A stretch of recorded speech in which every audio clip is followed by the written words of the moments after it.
Hello, hello, 13h45, nous sommes mercredi, comme d'habitude, ravis de vous retrouver pour échanger sur le vaste sujet de l'entrepreneuriat et de la performance commerciale. Je vais vous laisser un petit peu le temps de vous connecter. N'hésitez pas à me faire un coucou comme d'habitude. J'espère que j'ai pas trop la voix qui va partir. Bien, alors, aujourd'hui, ensemble, on va voir une chose très importante à mon sens, c'est la boîte à outils, votre boîte à outils que vous devez avoir à disposition afin de vous créer réellement des outils adaptés pour pouvoir piocher dedans à votre développement. C'est-à-dire que souvent, je vous demande si vous travaillez plutôt en présentiel, plutôt en direct, en face à face. Et effectivement, la donne est changée. Donc, le but réel est, encore une fois, de ne pas faire du copier-coller, mais réellement d'adapter vos outils à votre développement. Donc, il y en a 10, en fait, des points essentiels sur lesquels je veux revenir aujourd'hui. Ce sont 10 leviers que tout entrepreneur connaît, mais il est important, à mon sens, de savoir les articuler et de les prendre en compte de manière globale. Pourquoi je dis globale? Parce que souvent, moi, j'ai des clients qui ont déjà fait des actions, heureusement qu'ils ne m'ont pas attendu pour ça, mais ils font des actions un petit peu désordonnées. Et tant que les actions sont désordonnées, ça les empêche d'avoir une stratégie et un développement vraiment à chaque fois axé sur la même direction. Donc, ce que je veux vous dire par là, c'est que les 10 points que je vais vous lister aujourd'hui, il faut y réfléchir, il faut les paralléliser, même si après vous avez des priorités différentes en fonction de vos business respectifs, mais il est important de se pencher sur la question d'anticiper chacun de ces 10 points afin qu'ils servent votre entreprise et que vous sachiez systématiquement où vous allez. Alors, je vais commencer par vous lister ces 10 points et ensuite je vais revenir sur chacun d'eux. Alors, je vais commencer par, j'allais presque dire, à la fois le premier et le dernier. C'est le même. Hein. C'est la, la stratégie à mettre en place et le plan. Pourquoi je vous dis que c'est à la fois le premier et le dernier? Parce qu'effectivement, il faut avoir une stratégie pour mettre en place un plan et une feuille de route à suivre. Mais une fois que vous avez votre stratégie, votre plan, votre feuille de route à suivre, votre plan d'action en somme, même quand vous déroulez le tout, il faut y revenir régulièrement. Donc, gardez toujours en tête l'axe stratégie et le plan, en fait, le plan d'action, la feuille de route. C'est un des points phares, primordial. J'y reviendrai par la suite. L'autre point, souvent par lequel on commence quand on est entrepreneur, c'est un nom. Ça commence à vous parler. Je ne vous parle même pas du logo, de la déclinaison du nom, mais le nom de votre entreprise. Le second point sur lequel nous allons nous pencher aujourd'hui également est votre positionnement. Un positionnement clair pour que vous puissiez vous développer et mettre en lumière votre spécificité. Le troisième point que nous allons voir, c'est votre signature. On y reviendra également puisqu'il peut être assimilé à votre image de marque, à votre personal branding, donc votre signature, ce qui fait que vous êtes différent des autres. Point suivant, votre présentation, votre pitch, parce que j'ai beaucoup de retours sur ce point épineux. Comment je me présente, comment les gens vont comprendre ce que je vais faire. N'oubliez jamais qu'il vous faut une présentation lisible. Vos interlocuteurs doivent réellement comprendre ce que vous avez à leur offrir, ce que vous faites. Le point de départ, il est là également. Ensuite, la carte de visite. Même si on on tend de plus en plus à des solutions numériques. La carte de visite est toujours un outil à avoir dans sa propre boîte à outils, dans sa palette d'outils. On dit souvent qu'on reconnaît le bon élève aux bons outils. La carte de visite fait partie encore et toujours des bons outils. Également, une photo de vous, une photo professionnelle, bien sûr. On y reviendra également. Point suivant, votre logo. Encore une fois, qu'on sache qui vous êtes tout de suite, qu'on vous identifie tout de suite. Un site internet. Actuellement, il est facile d'avoir un site sans pour autant partir dans une usine à gaz. Ça fait partie des outils indispensables à notre époque pour tout entrepreneur qui veut réellement se développer, qui est déterminé à se développer et non pas à vivoter. Et enfin, une présence en ligne et notamment une présence sur les réseaux sociaux. Et pour que la boucle soit bouclée, je vous l'ai dit, le premier point, c'est également le dernier, votre stratégie, votre plan d'action, votre feuille de route. Je garde sur un point unique tout ça, puisque tout part de là. Bien, alors, le premier point que j'ai cité après la stratégie, c'est le nom. Le nom de votre entreprise. Même quand vous êtes entrepreneur, auto-entrepreneur, la première chose souvent à laquelle on pense, c'est comment je vais appeler mon entreprise. Est-ce que ça va être mon nom propre? Est-ce que ça va suffire? Dans les sociétés de conseil, on en voit beaucoup. Tartampion consulting, machin conseil, etc. Est-ce que ça vous suffit? Est-ce que ça va parler à vos interlocuteurs? On peut également se diriger sur un nom qui va dépendre de votre service.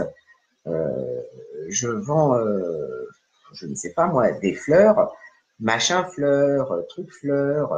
Pour les coiffeurs, on voit beaucoup de noms avec des jeux de mots. Donc, est-ce que vous voulez garder votre nom personnel, vous orienter sur un nom qui réellement va parler en un clin d'œil, en une fraction de seconde à vos interlocuteurs, ou est-ce que vous recherchez, le troisième cas de figure, un nom original qui marquera plus les esprits, mais qui sera peut-être plus difficile à retenir parce qu'il ne parlera pas autant à votre cible. Donc, la question du nom est une question à se poser. Vous le savez tous, quand on crée une entité juridique, on peut avoir le nom de sa société juridique et un nom, ce qu'on appelle commercial. Et là, moi, alors, évidemment, ça peut être le même, hein, ça va de soi. Mais la question du nom est une vraie question pour derrière communiquer au mieux sur son entreprise. Et effectivement, les trois axes sur lesquels réfléchir, c'est est-ce que c'est mon nom en tant que personne? Est-ce que c'est un nom qui va définir mon activité, qui va parler vite, machin fleur, truc coiffure, bidule conseil, à vous de voir. Ou alors, est-ce que je veux un nom original qui va marquer les esprits, mais qui aura besoin de se faire connaître réellement avant de marquer les esprits? Parce que quand on fait original, on a plus de mal à faire son trou. Mais une fois que le trou est fait, en fait, vous marquez. Donc, posez-vous la question, est-ce que votre nom va vouloir dire quelque chose réellement? Est-ce que c'est vous? Donc, posez-vous cette première question. Et même si vous avez déjà créé votre entreprise, rien ne vous empêche de donner un nom commercial qui sera autre, de donner un nom à une nouvelle offre sur laquelle vous allez plus communiquer, etc. Donc, pensez non. Le second point, j'en parle très très souvent, c'est un positionnement clair. Le positionnement, on y reviendra encore et toujours, ça fait partie des fondements de votre réussite. Donc, vous devez systématiquement y revenir parce que votre activité peut être amenée à évoluer, votre entreprise peut être amenée à évoluer, vos offres de services ou vos produits à vendre peuvent être amenés à évoluer. Donc, un positionnement clair. Est-ce que vous avez identifié clairement votre mission? Est-ce que vous savez mettre en avant les valeurs que vous voulez véhiculer? Est-ce que déjà, vous avez pris la peine de lister vos valeurs personnelles et les valeurs de votre entreprise? Est-ce que dans votre positionnement, vous avez clairement, encore une fois, défini votre cible pour pouvoir effectivement la toucher en plein cœur, parce que c'est le but de la manœuvre, hein. Est-ce que vous êtes reconnu par votre cible? Alors, quand on démarre son activité, c'est toujours une étape primordiale, mais un petit peu plus délicate, parce que même si on a une idée des gens qu'on veut atteindre, est-ce que ça va être réellement votre cœur de cible? Mais il n'y a qu'en faisant des tests et en démarrant votre activité, en passant à l'action, vous allez pouvoir le savoir. Mais néanmoins, il faut y réfléchir en amont. Est-ce que vous avez, si vous démarrez, déjà sélectionné les canaux d'acquisition sur lesquels vous voulez faire venir vos clients? Si vous êtes déjà en activité pour développer votre activité, pour continuer à toucher des prospects, à les transformer en clients, est-ce que vous savez par quels canaux sont venus vos clients actuels? Est-ce que vous avez fait la démarche de leur poser la question? C'est important également de faire l'exercice. Dans le positionnement, est-ce que vous savez raconter votre histoire? Est-ce que vous avez pris la peine de rédiger une storytelling, le gros mot à la mode actuellement? Avant, il y a quelques années en arrière, on n'en parlait pas, mais le résultat était le même. Est-ce que j'ai une histoire à raconter? Est-ce que je vais savoir emmener avec moi, entraîner avec moi mes prospects pour qu'ils deviennent des clients? Le but de la manœuvre, c'est que je leur fasse vivre une expérience. Donc, est-ce que mon positionnement est suffisamment bien défini? Et encore une fois, cet exercice, à mon sens, il faut le refaire au minimum une fois par an. Et à plus forte raison, si vous créez des nouveaux produits ou des nouvelles offres pour toucher votre cible encore mieux.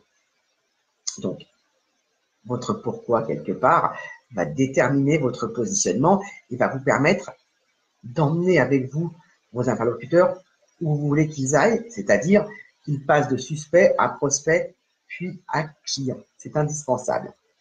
Le point suivant, c'est votre signature. Alors, votre signature, ça veut dire quoi?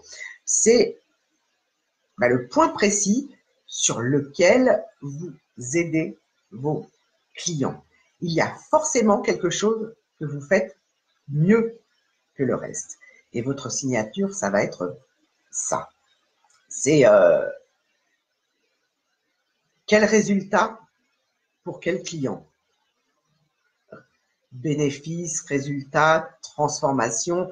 Et vos clients doivent vivre, je viens de vous en parler, une expérience avec vous et qui plus est, une expérience positive pour en faire des clients heureux, satisfaits, qui vont devenir vos meilleurs ambassadeurs, qui vont vous recommander. Donc, très important, votre signature, votre réelle valeur ajoutée, votre réel point sur lequel vous excellez, votre zone d'excellence, votre zone de compétence, votre zone de confort. Même si on dit toujours qu'il faut sortir de sa zone de confort, ça va au-delà de ça. Il y a forcément quelque chose que vous faites mieux que vos autres domaines de compétences et mieux que ce que vont faire vos confrères ou vos concurrents suivant la façon dont vous les appelez. Donc, votre signature, on doit se dire, oui, si j'ai ce genre de problématique, c'est à telle personne qu'il faut que je m'adresse. Typiquement, chez Mars, vous le savez, on fait du conseil en management et en organisation d'entreprise sur 2 départements distincts, la performance commerciale et tout ce qui est nouvelles technologies informatiques. Et notre vraie signature, notre plus-value, on va dire, et les gens commencent de plus en plus à se transmettre l'info, et je trouve ça génial, c'est qu'on est capable de trouver des solutions. Même quand tout le monde va dire, là, il n'y a pas moyen, si, on met le doigt précisément en général là où ça fait mal, et on apporte des solutions pour améliorer ce point précis. On arrive à trouver des solutions quand les autres se disent, bah non, là, il n'y a plus rien à faire. Alors, c'est vrai que le mieux, c'est d'intervenir en amont, mais quand je vous parle de trouver votre signature, c'est sur quel point précis les gens vous reconnaissent un talent, un magique quelque part. À une époque, même quand je rentrais dans une salle de réunion de formation, on savait que j'allais faire quelque chose presque d'inhabituel, qui sort de l'ordinaire. Et bien, votre signature, ça doit être ça. C'est comment vous vous démarquez, comment vous sortez de l'ordinaire, comment vous rendez l'expérience que vous faites vivre à vos clients unique. Donc, réfléchissez à ça. Interrogez votre entourage, même non professionnel. Qu'est-ce qu'ils ont à dire sur vous? Qu'est-ce qu'ils mettraient en avant sur votre excellence? C'est important. Ensuite, il y a le pitch. Et c'est là où votre signature rentre en ligne de compte. J'ai de plus en plus de gens qui me disent, bah oui, j'explique ce que je fais, les gens comprennent vaguement, mais c'est pas super clair parce que quand je commence à me présenter, on me demande tout de suite, ah oui, mais plus précisément, etc. Mais c'est pas oui précisément, ça m'intéresse, tu peux m'aider, c'est oui, mais je comprends pas bien ce point-là ou ce point-là. Donc votre pitch de présentation, travaillez-le, travaillez-le en format très court, 30 secondes à 60 secondes. Travaillez-le en format intermédiaire, en 3 minutes. Travaillez-le en format long, en 20 minutes. Faites en sorte d'attirer l'attention de vos interlocuteurs. Le pitch, qui vous êtes, ce que vous faites, quelles sont vos forces, ce que vous souhaitez pour vos clients, ça doit être impactant. Et c'est pas parce que on vous demande de parler de vous que vous vendez votre âme et vous essayez de vous vendre. Je sais que c'est un exercice très, très difficile. On a toujours l'impression, quand on doit se présenter quelque part, de se dire, ah oui, mais moi, j'ai des services à vendre, il n'y a pas de raison que je parle de moi, il n'y a pas de raison que je me vende moi. Eh bien, si, c'est vous, votre première vitrine. Donc, plus vous serez à l'aise avec votre pitch de présentation personnel, évidemment, vous ramenez sur le domaine professionnel, mais quelque part, c'est vous que vous présentez, qui vous êtes, ce que vous savez réellement bien faire, comment vous impactez la vie de vos clients. Parce qu'encore une fois, c'est bien de ça dont il s'agit. Et faites l'exercice d'abord sur le format très court et ensuite agrémentez-le. C'est plusieurs retours que j'ai là sur les présentations, les pitchs, etc. Si vous voulez, on fera à l'occasion un live spécifique sur comment je me présente, comment je vends sans avoir à me vendre. C'est important. Comment j'attire l'attention de mes interlocuteurs, comment je suscite réellement leur intérêt, comment je crée le désir, comment je les fais passer quelque part à l'acte d'achat, que ce soit en me présentant, que ce soit en passant un coup de fil ou que ce soit en entretien de face à face. C'est la même chose. Hein. Vous avez entendu là ce que je vous ai cité. Hein. Attention, intérêt, désir, achat. Pour ceux qui sont plus avancés dans les techniques, ça vous fait tilt et vous vous dites, ah bah oui, là, elle me parle de l'AIDA. Oui, ça fait partie des méthodes à connaître pour pouvoir en jouer, bien sûr. Ensuite, après le pitch, je vous ai parlé de votre carte de visite. Oui, certains essayent d'axer leur développement sur le zéro papier, le numérique, c'est meilleur pour la planète. Oui, mais une carte de visite, c'est un super support de communication.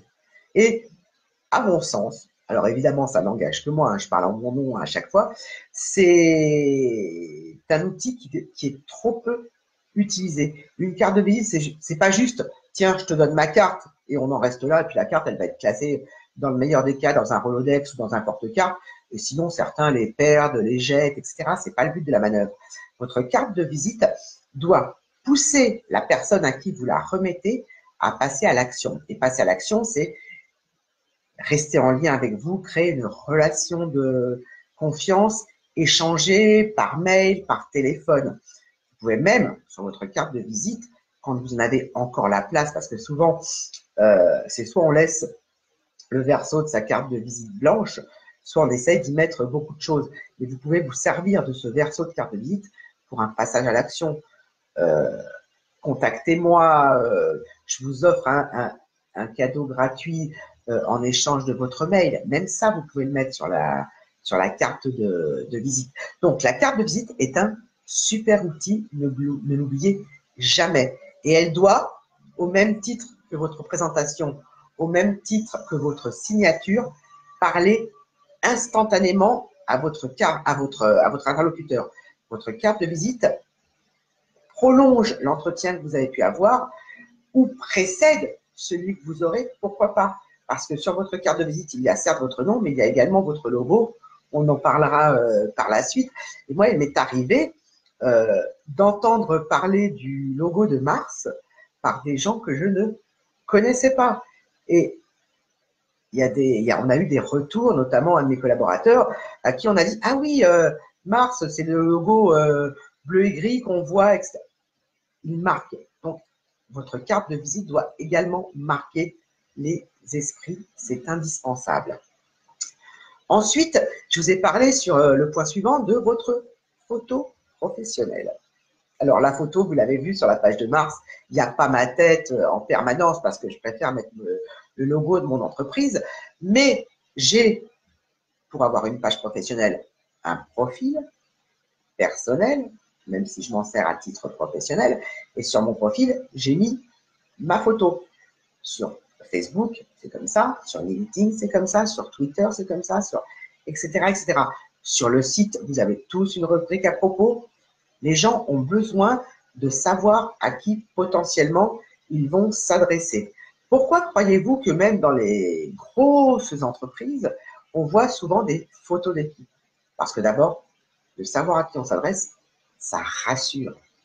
Et vous créez, encore une fois, ce premier lien, ce premier contact. Vous créez les prémices d'une réelle relation de confiance. Vous devez toujours avoir en tête que pour vendre à bon escient, il faut qu'il y ait une confiance qui se soit instaurée entre votre futur client et vous-même. C'est primordial. Donc, la photo pro, j'insiste sur le côté professionnel. C'est pas je suis en maillot de bain et ou alors j'ai un verre à la main ou je montre une photo de mes enfants, de mon chien, de mon chat, etc. Oui, c'est mignon, oui, c'est sympa, oui, ça fait des vues partout où on poste ça.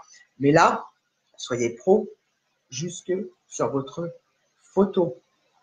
Il faut soigner le cadrage. Alors moi, je ne suis pas une spécialiste de l'image. Hein. Vous vous en rendez compte, je fais des Facebook Live sans intégrer quoi que ce soit.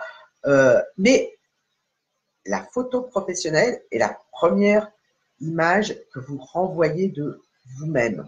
Vous le savez, il y a une citation très connue qui dit qu'on n'a pas deux fois l'occasion de faire une première bonne impression.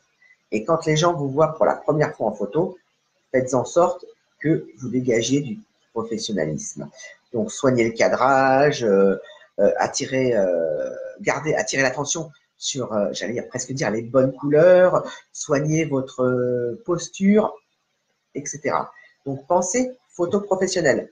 Même si elle n'a pas été faite par un photographe. Je regarde dehors parce qu'il y a des travaux près de mes locaux, donc je regarde ce que les gens font plus haut. Ça me distrait. Donc, soignez votre posture et restez professionnel jusqu'au bout des ongles. C'est indispensable également. J'ai déjà commencé à vous parler du point suivant, c'est votre logo. Vous avez réfléchi à votre nom, vous avez choisi votre logo. Est-ce que c'est juste un sigle? Est-ce que c'est juste une image? Est-ce que c'est un mix d'un cycle et d'une image? Est-ce que c'est juste votre nom, un acronyme? Est-ce qu'il représente votre service? Déroulez la flotte jusqu'au bout. Est-ce que ça représente l'image de votre activité? Est-ce que votre logo transmet un message? Est-ce qu'il attire réellement l'attention? J'en ai parlé juste avant. Cet assemblage de Mars avec le blanc, le gris et ce bleu pétant, ce bleu ciel, bleu turquoise qui interpelle, marque les esprits. Et quand on est entrepreneur, d'une façon ou d'une autre, il faut réussir à marquer les esprits. Donc, réfléchissez vraiment à votre logo. Et vous n'êtes pas obligé d'avoir un logo qui vous a coûté des fortunes. Mais réfléchissez aux points qu'on a vus avant. Le nom, votre positionnement, votre signature, votre présentation, la carte de visite, comment vous allez mettre votre logo. Est-ce que vous allez avoir une carte de visite horizontale? Est-ce que vous allez avoir une carte de visite verticale? Tout ça, c'est pour ça que je vous parle toujours de vision globale. C'est important de paralléliser tous les points que je vous cite aujourd'hui pour avoir une vraie cohérence de communication, pour mettre un marketing adapté pour pouvoir derrière vendre de manière efficace et performante à votre cœur de cible.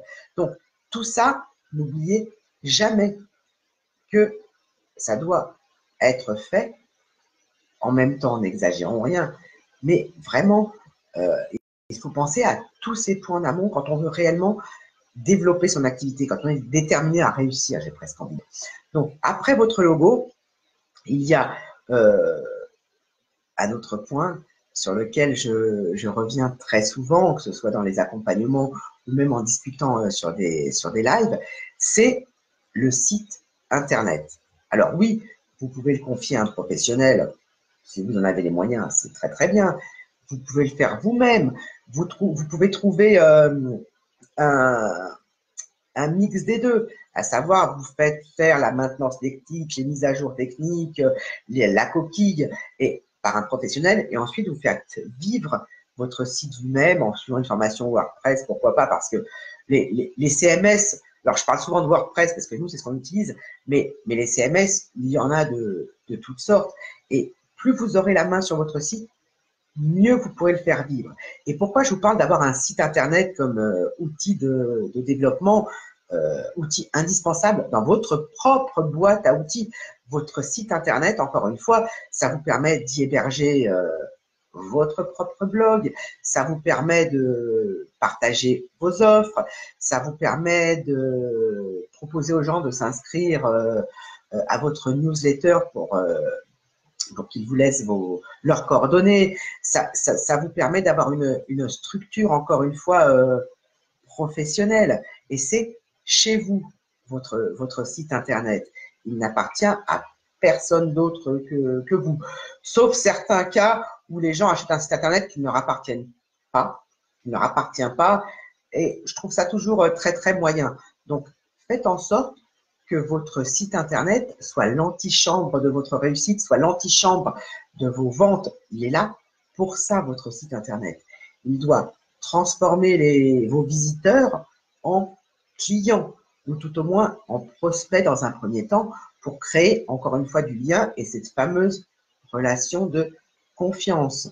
Vous vous souvenez que je vous ai dit que pour que quelqu'un achète votre offre, il faut qu'il ait été en moyenne, en vision avec elle, qu'il ait vu votre offre au moins, en moyenne, 16 fois. Alors oui, un achat impulsif peut se faire en fonction du prix. À la première visite sur votre site, il va acheter une offre peu chère si vous avez su la rendre attractive. Mais si vous vendez du plus haut de gamme ou si vous avez des produits qui ont besoin de se faire connaître, dites-vous bien que la moyenne du nombre de vues pour passer à l'acte d'achat sur un produit ou une offre, c'est 16 fois. Et votre site Internet, le but de la manœuvre, c'est d'y faire revenir vos visiteurs pour qu'ils se familiarisent avec votre offre. Et au même titre, quand vous voulez marquer les esprits, si vous ne travaillez pas tous les points qu'on vient de voir ensemble de manière simultanée, dites-vous bien que pour que quelqu'un se rappelle réellement de vous, il faut qu'il ait été en contact au moins 7 fois avec vous. En moyenne, encore une fois. Donc, n'hésitez pas à retravailler ces points en permanence. Et le dernier point, ce qui découle logiquement de tout le reste, c'est votre présence en ligne. Au-delà de votre site, où là, vous êtes chez vous. Votre présence en ligne, elle passe bien entendu par les réseaux sociaux. C'est indispensable. Mais elle passe par les moteurs de recherche sur lesquels les internautes vont aller trouver de l'information sur tel ou tel point qui les préoccupe, sur un produit qu'ils recherchent, sur une offre qu'ils aimeraient bien acheter, mais est-ce que je passe à l'achat? Donc, votre visibilité, votre présence sur les réseaux sociaux, en fait, vous permet d'étendre votre le travail qu'a déjà fait votre site internet. Je ne vous demande pas de vous éparpiller, bien au contraire. Choisissez spécifiquement un ou deux, voire trois maximum réseaux sociaux sur lesquels vous voulez être présent et partagez les articles de votre site, partagez les cadeaux que vous avez mis en place sur votre site, partagez vos cartes de visite, etc. Mais tout ça, c'est du même acabit. Et le dernier point, qui était également le tout premier, c'est votre stratégie globale, c'est votre plan d'action, c'est votre feuille de route à suivre. Donc, l'intégralité de ces 10 points vous permet réellement de mettre en place des outils de communication qui vont vous permettre de vendre plus, mieux, plus souvent. Alors, chacun de ces points mérite d'être détaillé de manière spécifique et vraiment de se pencher sur la question d'anticiper. Et c'est la raison pour laquelle je veux toujours la stratégie globale en priorité de tous les points et à la fin également de tous les points, parce qu'il faut y revenir. Votre stratégie, c'est la vision que vous avez de votre entreprise, c'est la vision que vous avez du développement de votre entreprise, c'est la façon dont vous voulez grandir dans votre entreprise. Donc, travaillez ces 10 points en permanence. Reposez-vous ensuite avec la stratégie, la question des actions que vous voulez mener avant de vous disperser. Parce que faire plein d'actions de manière désordonnée, malheureusement, ne porte pas ses fruits. Donc, la stratégie globale vous permettra par la suite de mettre en place une stratégie digitale, une stratégie commerciale, une stratégie de trésorerie, de ressources humaines, etc. Donc, n'oubliez jamais les 10 points sur lesquels vous devez vous pencher. Je répète, votre stratégie globale, votre nom, votre positionnement clair, votre signature, votre carte de visite, votre photo pro, votre logo, votre site internet et enfin votre présence en ligne et notamment sur les réseaux sociaux.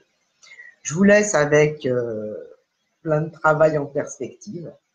Penchez-vous réellement sur ces 10 points, mettez-les les uns à côté des autres, priorisez le cas échéant si vous sentez que vous avez omis de travailler certains de ces points pour rester focus, encore une fois, sur le développement de votre activité, parce que qui dit développement d'activité dit société pérenne, ce qui va vous permettre, encore une fois, de vendre plus, mieux et plus souvent.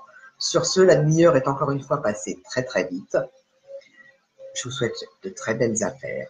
Je sais que certains d'entre vous m'ont déjà dit qu'ils regarderaient en replay. Donc, n'hésitez pas à poster vos questions, soit en commentaire, soit comme vous le faites très très bien par mail ou via la page contact du site et je me ferai un plaisir de vous répondre. Cela va de soi. Je pense à une chose, n'hésitez pas, je peux vous mettre en commentaire le lien à vous abonner à la chaîne YouTube de Mars, puisque ça y est, nous avons mis en ligne toutes les vidéos des Facebook Live du mercredi, ce qui vous permet de les suivre étape par étape pour vraiment, encore une fois, développer votre activité et faire rimer entrepreneuriat et performance commerciale. Je vous dis à la semaine prochaine. Faites de belles affaires d'ici là. Si vous voulez, comme certains autres, faire le point sur votre activité, prendre un petit peu de recul, je vous propose de nous contacter sur la page du site du diagnostic conseil. C'est bien entendu sans engagement et ça vous permettra d'avoir une vision, un œil extérieur pour développer votre activité. Je vous dis à la semaine prochaine et d'ici là, faites de très belles affaires. À bientôt, au revoir.